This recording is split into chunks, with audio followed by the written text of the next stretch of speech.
ya tempat kita sholat.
Itu udah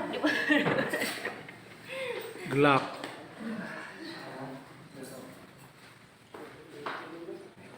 Ini PLN-nya. Di sini. Mana lagi? Oh itu Pak Sued.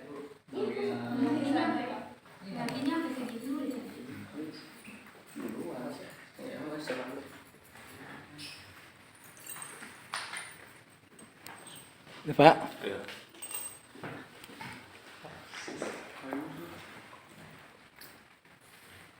Berarti mulai tiga pertimbangan.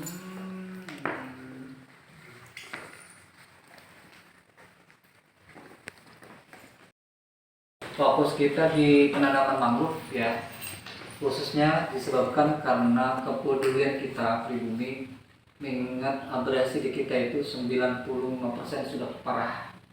Untuk lokasi sini, kalau sini masih mending. Cuman kalau kita ibarat orang sakit mah ya, obatin di sini masih bisa untuk jaga-jaga. Jadi gitu hati-hati. Kalau di sana itu bukan hanya sekedar ngobatin, ibaratnya udah harus diamputasi. Bagian sana itu 95% hancur semua, kena abrasi. Jadi dulunya itu kita di sini ini semua rata-rata mata usahanya dari empang ya, tambak, atau bisa dibilang di kita di sini sebutnya petani tambak. Kalau di sana kan biasanya kalau petani pekebun ya, atau sawah. Kalau di sini sebutnya petani tambak. Dan fokus kita kenapa demikian? Karena memang dari isu dan masalah yang ada di dunia ini, global warming itu bagian fokus dari aktivis seperti kita orang. Karena memang basic saya pribadi awalnya seperti kalian, pencinta alam di sekolah, terus kemahasiswaan dan sebagainya. Dan alhamdulillah sekarang kita sudah membentuk organisasi yang mungkin hampir 6 bulan ya, 6 bulanan. Fokus kita terutama di mangrove, di lingkungan dan juga kesehatan, MKM dan sebagainya, bla bla bla. Cuman dari semua item program itu kami lebih memprioritaskan ke program mangrove-nya, penanamannya. Karena kenapa? Memang dari mangrove itu gimana ya, mangrove itu bisa mensuplai, bisa apa namanya, bisa ngasih sedekah oksigen O2 dan CO2 itu 2 kilo per pohon kandungannya, 2 kilo liter Burem. per pohon. Dan kalau kalian menanam satu pohon berarti kita sudah menyumbangkan 2 kilo liter ya per pohon untuk manusia, khususnya semua alamnya kena, manusianya kena, habitatnya kena, hewannya kena, semua penghuni dunia itu kena semua. Alhamdulillah ya. Karena itu fokus kita di sini memang abrasi itu sudah parah. Kalau bukan kita mau siapa lagi? Benar nggak? Jadi seperti itu. Jadi tujuan kami tidak lain dan tidak bukan di sini memang kepedulian kami orang-orang yang diamanahkan ya, baik itu secara pribadi ataupun organisasi, kita lebih fokus di manajemennya begitu. Namun di sini mangrove ini sebetulnya banyak manfaatnya. Yang pertama itu adalah memberikan apa namanya, hibah ataupun sedekah oksigen itu 2 kilo per pohon. Bagaimana kalau kita tanam ribuan pohon? Berkah nggak? Berkah. Apalagi sekarang lapisan ozon itu karena pengaruh pemanasan global, entah itu dari entah itu dari apa namanya, limbah kimia yang dihasilkan oleh perusahaan-perusahaan besar raksasa, ya kan, yang mengurangi lapisan ozon ya, sehingga makin tipis. Ditambah lagi ini rumah-rumah kaca sebetulnya Mak, ditambah lagi dari radioaktif, itu bermasalah juga sebetulnya Mak. Sebetulnya ini ada dampak positif dan negatifnya. Namun alam juga tidak bisa dibohongi, alam juga butuh hidup ya, butuh nutrisi, butuh kehidupan. Di antaranya itu tanaman ya, bukan manusia doang, bener gak? Hewan aja yang kita pelihara, contoh misalkan kucing ya kan, ataupun mungkin yang punya dogi mungkin ya, itu harus dikasih makan kan. Alam juga sama.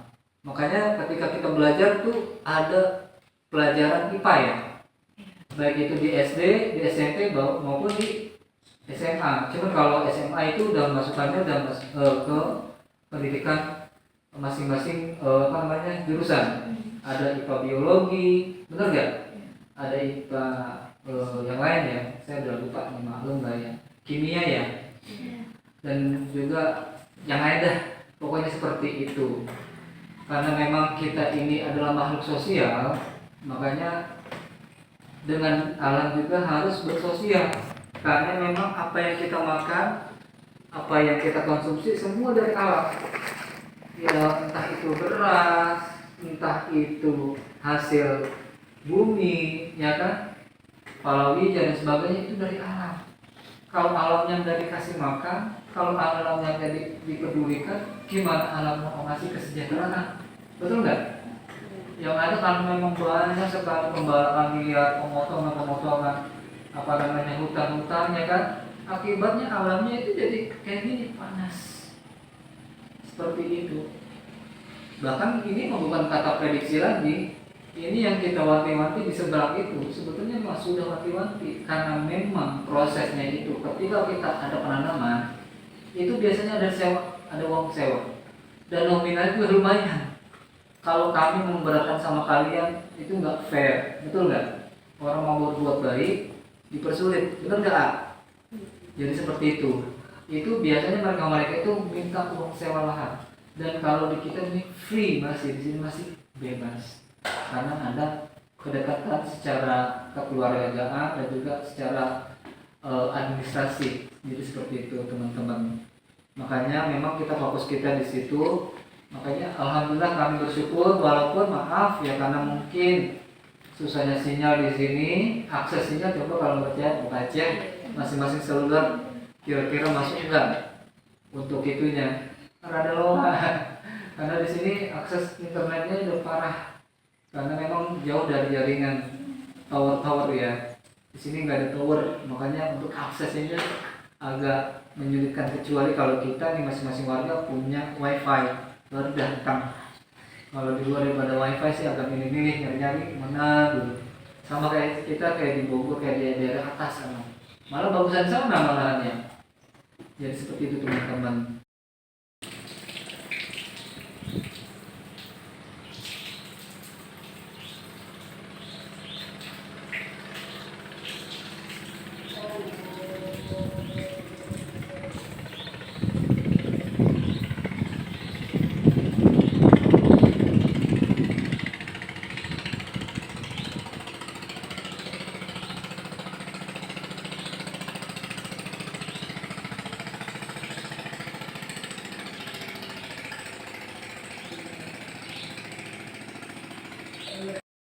Kan banyak yang tidak bisa menghadiri dari sekolah lain karena banyak hambatan.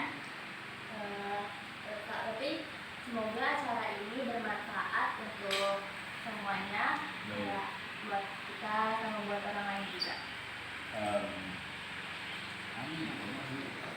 Mungkin itu aja dari saya. Assalamualaikum warahmatullahi wabarakatuh. Waalaikumsalam warahmatullahi wabarakatuh. Ini dong, apa namanya kan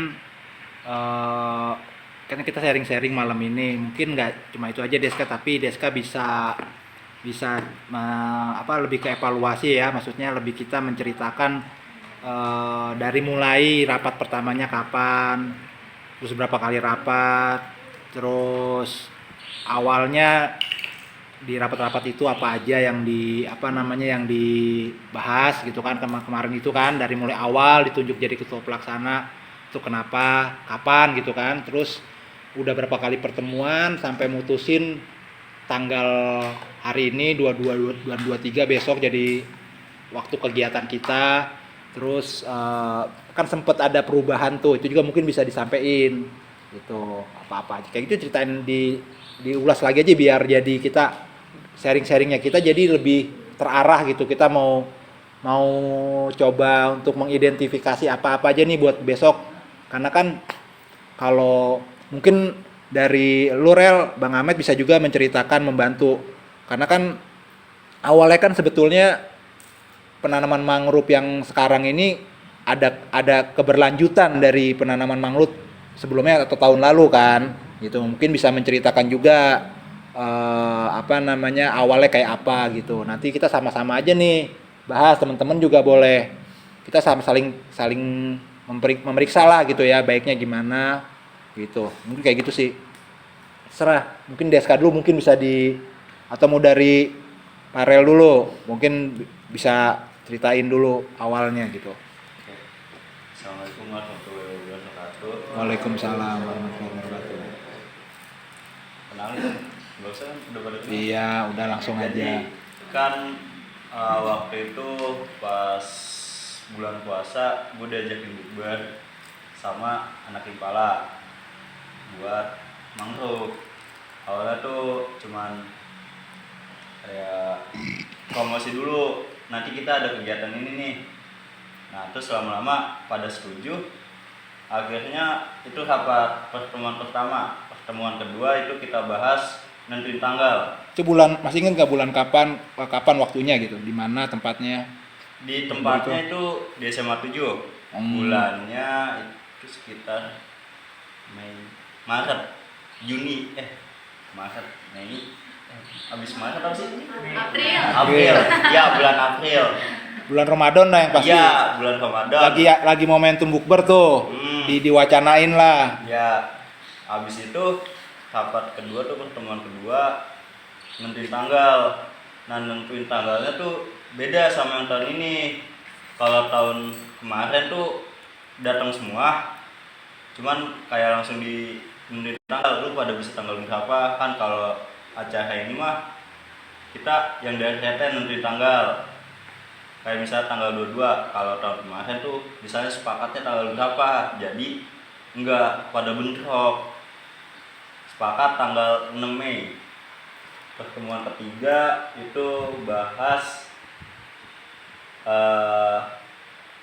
jumlah bibit. jumlah bibit sama ngasih duit buat tanam bibit.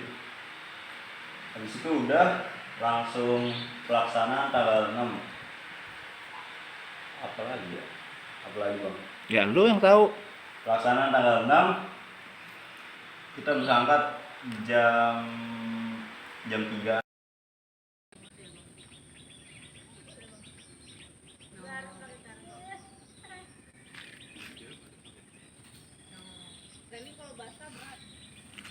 Kalau nggak tadi gue pakai celana itu berat banget. Udah kargo aja ada bersih. Nah, ayo. Ada. Apa lagi? Dea, udah Dea. Gue nggak main jadi gue yang Dea.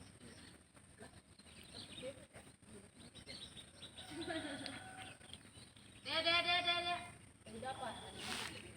Dea.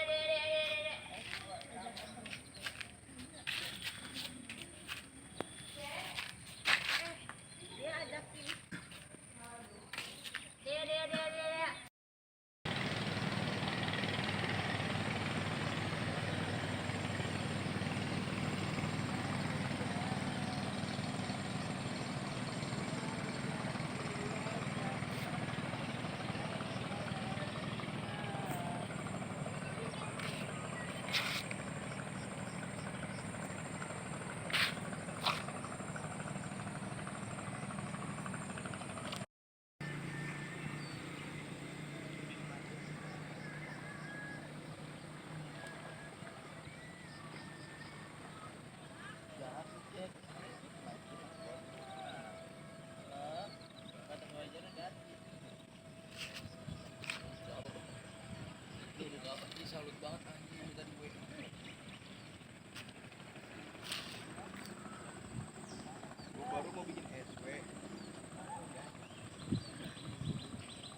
Aktivitas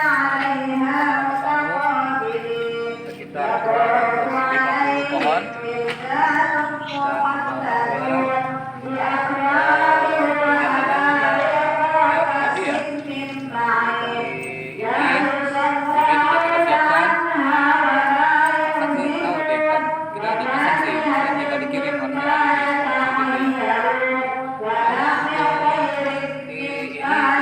siap pada mau nyebut nggak? Siap, ready?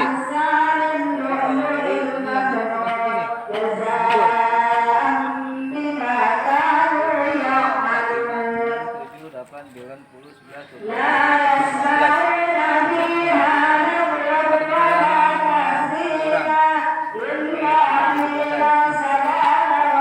Dan semoga tiap kita ini menjadi barokah ya. Amin. Bisa memberikan sedekah udara CO2 untuk kelangsungan hidup kita semua. Amin. Ya. Dan sekian, Wassalamualaikum warahmatullahi wabarakatuh. Waalaikumsalam. Artinya ada. Langsung, nanti kita langsung. Ini cara nanamnya begitu. Oh iya, untuk cara nanam, bentar.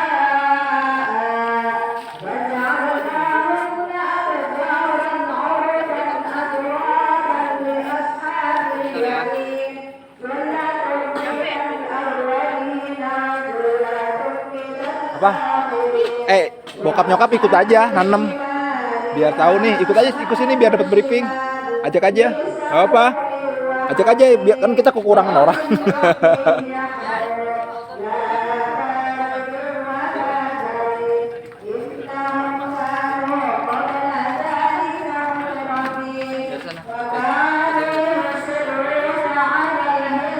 Ini jenis mangrove yang bakal kita tanam, ya. Biasa kita tanam jenis mangrove ini karena dari segi umur panjang, dari efisiensi waktu juga lebih tidak memakan waktu, terus untuk pertumbuhan juga lebih cepat. Ini jenis mangrove atau bakonya apa namanya, Bang? Ini jenis mangrove-nya namanya Avicennia. Jadi seperti itu. Avicennia ini terbagi, bukan Avicennia, tapi Rhizopora, maaf, diklarifikasi. Rhizopora itu terbagi dua. Ada Rhizopora alba, ada Rhizopora biasa. Nah, ini Rhizopora biasa yang biasa kami tanam di semua titik-titik lokasi abrasi. Ya, ini manfaatnya pertama, ya, dari akar ini sebetulnya mah akar ganda. Akarnya akar ganda, ada akar bagian atas, ada akar bagian bawah. Akar bawah itu untuk menahan abrasi, ya, atau menjadi paku bumi, penyelamat untuk abrasi, tambak dan juga pemukiman warga. Terus kalau yang di bawah, akar yang paling bawah ini jadi rumah, ya, yang maksudnya yang atas ini bagian rumah untuk seperti kepiting, ikan dan yang lain. Jadi kita sudah memberikan rumah buat mereka. Jadi manfaatnya banyak, teman-teman. Dan adapun untuk cara penanamannya, ini biasa kami sebut ini namanya ajir, bukan anjir ya, tapi ajir, pasak. Kata bahasa itunya mah pasak, atau bisa disebut itu juga tiang penyangga. Nah, cara menanamnya nanti teman-teman, kalau sudah ada ini akar seperti ini, harus seperti ini, ya, tangannya seperti ini. Kenapa harus seperti ini? Karena takut ininya pada patah. Kalau patah, dominan pertumbuhannya itu 50% mati. Ya, 50% pasti mati, 50% hidup. Ini pengalaman saya selama 15 tahun. Ya, apalagi kalau patah semua. Apalagi kalau ininya patah. Ini pasti mati, ininya patah, pasti mati. Soalnya tetap aja ketika fotosintesis, tahu kan fotosintesis, pembakaran untuk menciptakan makanan, itu namanya fotosintesis. Kalau mereka tidak berproses berfotosintesis, bagaimana tumbuhan itu hidup? Setuju nggak? Ya, makanya nanamnya harus seperti ini. Nah, nanti ketika kita penanaman ini didekatkan seperti ini. Setelah itu baru kita ikat dengan penyangga, dengan tali yang insya Allah kita siapin. Jadi seperti itu. Oke teman-teman, ada pertanyaan? Ada nggak? Terus misalkan ada jenis propagul yang jelas-jelas kayak ibarat itu mah bibitnya langsung. Bibitnya langsung itu biasanya itu tinggal ceblokin aja. Tahu? Tinggal tancep-tancepin aja. Kata orang sini namanya ceblokin. Bahasa orang Betawi.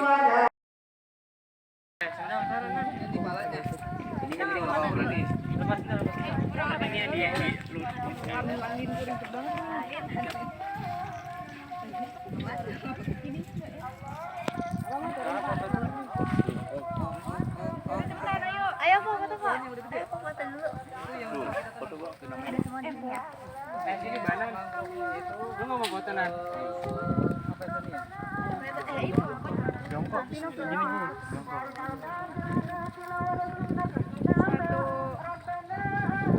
Nggak bisa dia. Bentar.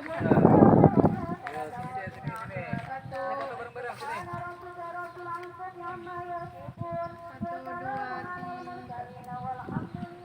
1, 2, 3. Kok foto kok. Foto kita file kita. 1,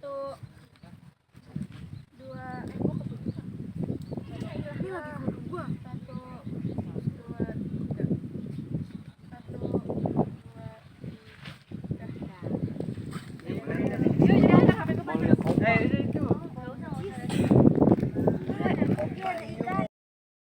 Nah, itu sih, wah namanya pengusaha bang punya duit segitu mah kagak ada apa-apanya sama pengusaha pemodal lah bang kalau dia punya, Iya.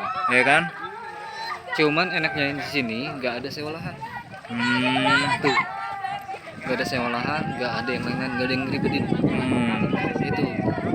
Artinya Karena kita masih keluarga soalnya masih keluarga. keluarga ya. Terus Kalau ya, yang lain ribet. kalau umpamanya dia kedesek duit pak, takutnya menjual-jual aja pak ya, kita nggak bisa apa-apa bang. Tapi ya kalau setahu saya, empang Kalaupun yang dijual, ada kalaupun empang. dijual memungkinkan buat apa pak? Tambah. Bukan buat usaha. Nih setahu saya jumlah yang ada yang mau dijual ini hampir lebih dari 1.000 hektar. Jadi nggak mungkin lah. Oh, dia nggak mau cuma lokasi ini doang. Maunya tanggung renteng sekalian nih. 1.000 hektar lu beli. Kalau jual eceran di sini doang, umpamanya dia kagak mau juga gitu. Tapi peluang kalau emang dijual emang ada peluang untuk bisnisnya apaan itu empang? Empang itu sebetulnya produksi lahan produktif. Iya, untuk nanam budidaya ikan kan apa? Budidaya ikan, rumput laut. Rumput laut, Ya, ini ya. piting, Kalau piting sih enggak. Enggak Mereka ya? umumnya udah ini. rumput laut Rumput laut sekarang udah ratusan ton ini. penghasilannya. Iya. Makanya kita mau bikin olahan rumput laut itu karena Iya, rumput asas laut manfaat. bener itu di luar Setuju, Bang, ya? buat impor juga bagus itu apa buat ekspor bang, kebutuhannya di luar banyak itu. Tapi kalau bisa kalau saya sih lebih cenderungnya lebih seneng yang jenis olahan yang sudah jadi. Soalnya kalau kita maksudnya ngejual bahan mentah terus bisa bahaya. Kenapa? Bahaya lah. Bahayanya kita tuh nggak ada penghasilan income untuk masyarakat. Setuju nggak? Ya kebanyakan